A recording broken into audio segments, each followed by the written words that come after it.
What happens if you file a Chapter 7 bankruptcy and you forget somebody and you leave them off of your bankruptcy?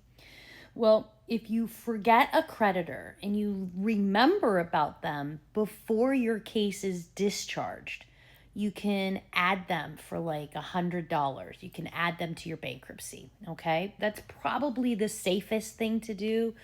But what I know as a lawyer, if you've left somebody off of your bankruptcy petition, it's not going to be a problem if your bankruptcy trustee issues what's called a no asset case.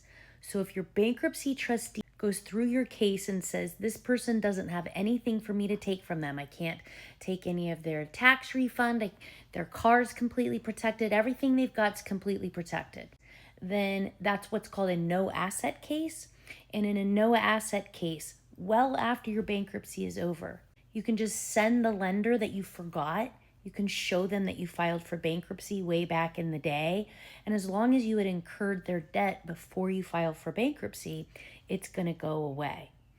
The problem is that if you forget a creditor and your trustee has assets to distribute to your creditors, if you need to add a creditor down the road, you can pay money to reopen your Chapter 7 case to include them, but they're going to have to receive the exact same amount as all the other creditors who got something from your trustee back in the day when you filed for bankruptcy. That's the way you get rid of their debt if you've excluded them.